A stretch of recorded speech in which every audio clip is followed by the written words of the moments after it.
বন্ধুরা, তোমাদের আজকে আমি কড়াইশুঁটি দিয়ে নতুন একটা রেসিপি করে দেখাবো। তার জন্য কড়াইশুঁটিগুলোকে আমি আলুগুলোকে সেদ্ধ করে ম্যাশারে ম্যাশ করে নিয়েছি। দেখো, ম্যাশার দিয়ে ভালো করে ম্যাশ করে নিয়েছি। এবার এর মধ্যে আমি 1 বাটির মতন ধনেপাতা কুচি দিয়েছি। আর দিলাম এখানে ভাজা মশলা, এর মধ্যে আছে জিরে আর শুকনো লঙ্কা। আর দিলাম পরিমাণ মতো নুন আর হলুদ। আর দিলাম কিছুটা ময়দা আর বেসন দিয়ে সমস্ত কিছুকে আমি ভালো করে মেখে নেব। তো দেখো, এরকম শুকনো শুকনো করে মেখে নেব। তো আমি এটাকে মেখে নিয়েছি।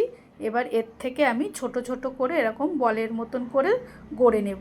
তোমরা চাইলে এগুলোকে চ্যাপ্টা চ্যাপ্টাও করতে পারো। তো দেখো, আমি সবগুলোকে এরকম বলের মতন করে তৈরি করে নিয়েছি। এবার আমি কড়াইতে বেশ খানিকটা সাদা তেল গরম করে নিয়েছি। তারপর আস্তে আস্তে এই বলগুলোকে দিয়ে দিলাম, দিয়ে এবার ভেজে নেব।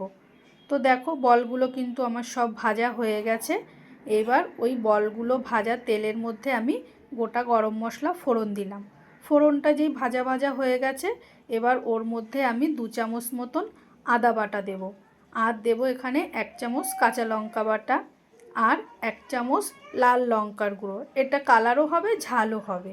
আর এখানে দিলাম 1 চামচ জিরের গুঁড়ো আর 1.5 চামচ ধনের গুঁড়ো আর স্বাদ মতো নুন, পরিমাণ মতন হলুদ দিয়ে এই সমস্ত কিছুকে আমি ভালো করে কষিয়ে নেব।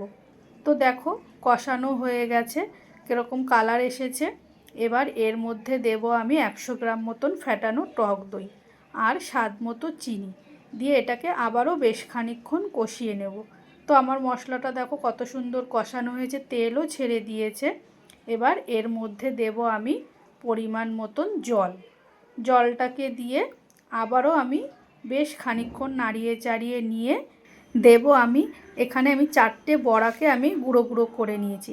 ওটাকে এর মধ্যে দিয়ে নাড়িয়ে চাড়িয়ে নিয়ে 10 মিনিট মতন আমি ফুটিয়ে নেব।